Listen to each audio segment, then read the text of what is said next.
So a lot of people was anxious to watch the vice presidential debate, and I had reviewed it in its entirety last night when they spoke about a lot of important things that most people care about. For me, for sure, I wanted to hear, what they was going to talk about with coronavirus, because, we definitely have, well over 210,000 plus people dead in America. And, we have to lay that at the feet of Donald Trump's leadership. Let's just call it what it is. He's in leadership, no one else. But the star of the debate was not the people that participated.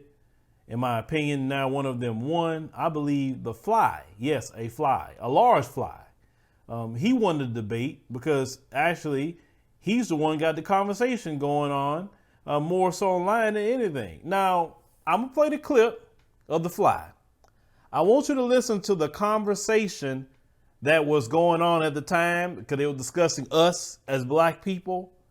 And I want you to watch the fly, how long it stays there when the fly leaves. Go ahead and roll that clip. Let's tell you, this presumption that you hear consistently from Joe Biden and Kamala Harris, that America is systemically racist. And that, as Joe Biden said, that he believes that law enforcement has an implicit bias against minorities, is a great insult to the men and women who serve in law enforcement. And I want everyone to know, who puts on the uniform of law enforcement every day, that President Trump and I stand with you.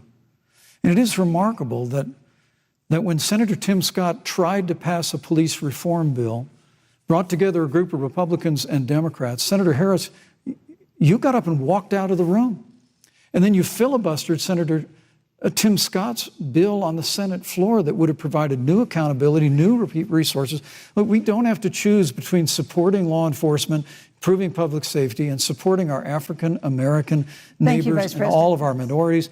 Under President Trump's leadership, we'll always stand with law enforcement, and we'll do what we've done from day one, and that is improve the lives of African Americans. Thank you, Vice Record unemployment, record investments in education, and we'll fight for school choice for all of our minorities. Thank you, Vice President. I'd like to respond. Senator Harris. I will not sit here and be lectured by the Vice President on what it means to enforce the laws of our country. I am the only one on this stage who has personally prosecuted everything from child sexual assault to homicide. I'm the only one on this stage who has prosecuted the big banks for taking advantage of America's homeowners. I'm the only one on this stage who prosecuted for-profit colleges for taking advantage of our veterans. And the reality of this is that we are talking about an election in 27 days, where last week the President of the United States took a debate stage in front of 70 million Americans and refused to condemn white supremacists. Not true. And not true. It wasn't like he didn't have a chance. He didn't do it, and then he doubled down. And then he said, when pressed, stand back, stand by. And this is a part of a pattern of Donald Trump's. He called Mexicans rapists and criminals. He instituted as his first act a Muslim ban. He on the issue of Charlottesville.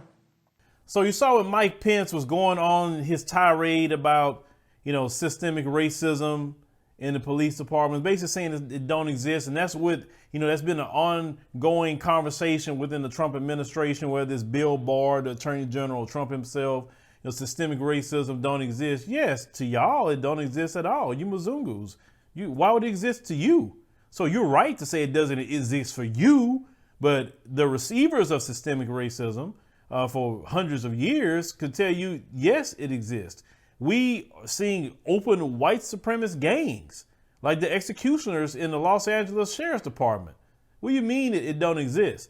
But that fly landed at that time period on his head. It was a big fly too. You saw it. I mean, everyone kept staring at it. And the moment all that he's talking, the fly stayed there. And I'm like, well, look at this. I was like, is this a sign, brothers and sisters, of something with them? I mean, in the Bible, flies and all that, signal a lot of pestilence. They signal that. You have signal at times famine. It signals judgment. It signals a whole lot of things. But it was amazing how he was talking about us and what those that exist, what really exists, what happens with us in this country. That's when the flag stayed on him. And notice, while the conversation stayed on us, the flag stayed there. The moment Kamala started mentioning other groups, the flag left. You notice that too? I noticed it. And for me, I don't know. I think it's some sort of sign, black people, and maybe those of you can interpret that.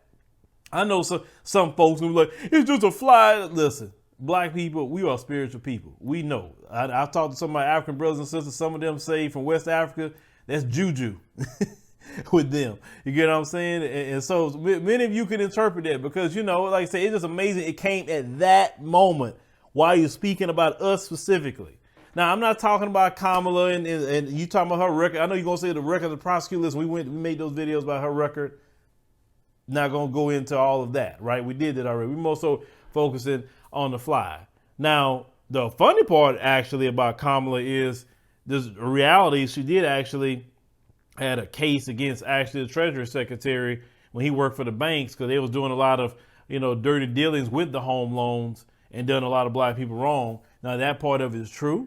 But, you know, this is an interesting time to live in, ladies and gentlemen. You know, we've seen Donald Trump, you know, get up there with COVID-19 and take his mask off in front of everybody. And I just shook my head and I was like, you know, it's just crazy. It is utterly crazy. But, you know, guys, let me know what you think about that fly and what that fly could be interpreted to mean. I like to see, you know, what some of you believe and some of you brothers and sisters from the Caribbean, some of you brothers and sisters from, you know, the continent of Africa. I want you to weigh in on that too. What do you think the fly meant by landing on his head at that time period and staying there until the time that she starts speaking about people outside of us, then decide to leave? Let me know.